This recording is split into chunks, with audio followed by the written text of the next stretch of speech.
Hi students, welcome back. Today we will learn a new chapter from history, Kerala towards modernity. We have already learned the Europeans came to Kerala for trade by the end of the 15th century. The Europeans were the Portuguese, the Dutch, the English and the French were competing each other for trade monopoly in Kerala. The competition was mainly for black pepper. Consequently, the Dutch expelled the Portuguese from Kerala in 1663. But the Dutch were forced to leave Kerala as they were defeated by Martandavarma of Travancore with the help of British in the Battle of Kolachal in 1741. Trouncing the French in the Carnatic Wars, the British possessed trade monopoly in South India. Next, English East India Company to Kerala. Captain William Keeling, the representative of English East India Company, came to Kerala in 1615. He visited and signed a trade agreement with the Samarin of Kozhikode. Later, the company secured the consent to start warehouses at Vizhinjam, Talasheri and Anchuthenga. Gradually, they attained the permission from the Queen of Attingal to build a fort at Anchuthenga. Later, Anchuthenga became an important military center of the British in the western coast. The natives were furious when Anchuthenga became a British military base. In 1721, the natives killed about 150 Englishmen who were on their way to hand over gifts to the Queen of Attingal. It is known as Attingal Revolt. It is considered as the first organized revolt against the British in Kerala. As per the Srirangapatnam Treaty of 1792 between the British and the Mysore rulers, Malabar came under British rule. In 1792, Kochi Raja accepted British supremacy and was forced to pay tribute. According to the Treaty of 1795, Travancore also admitted the British dominance. In return, the British promised protection to Travancore from its enemies. Thus, the British ruled Malabar directly, Kochi and Travancore indirectly through the subservient Samanta Rajas. In short, whole of Kerala came under the control of the British by the end of the 18th century.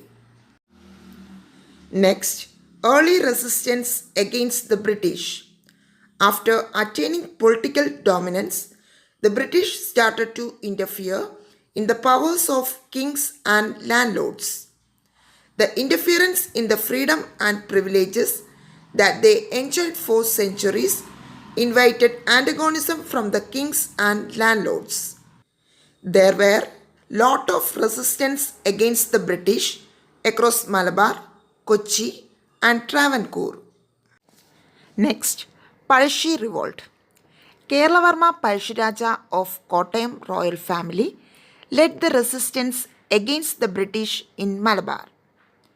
The British promised Pazhashi the right to collect tax from Kottayam region as a reward for helping them in the wars against Mysore. The British refused to keep their promise after the triumph in the battle. Moreover, the British claimed their dominance over Wayanad. Pazhashiraja organized the people and fought against this injustice of the British.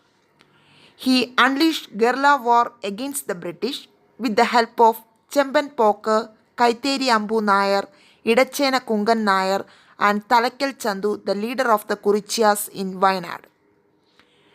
In the fight against the British, he was assaulted his life on 13 November 1805. Next, Veluthambi and Paliyatachan. Veluthambi and Paliyatachan, the Divans reacted against the uncontrolled intervention of the British in the internal affairs of Travancore and Kochi respectively. Veluthambi called for armed fight against the British through his Kundra proclamation on 11th January 1809. The armies of Travancore and Kochi jointly attacked the official residence of the British resident Macaulay, but they could not withstand the British army. Realizing that he could be captured, Veluthambi committed suicide at the Mannadi temple. The frantic British army hanged his body at Kannamula, Thiruvananthapuram and deported Paliyathachen to Madras. Fights of local chieftains against the British came to an end by the defeat of Palshi, Veluthambi and Paliyathachen, but the popular resistance continued. Let's review about today's topic.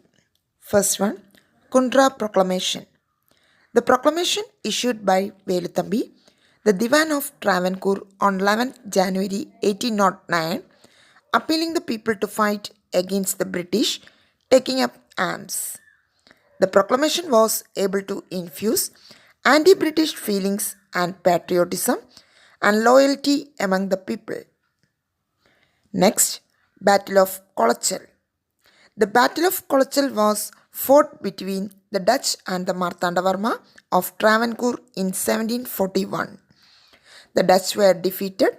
They had to leave Kerala and ended their desire to capture Kerala. Next, Attingal Revolt. The first organized revolt against the British in Kerala. The last one, the Palshi Revolt.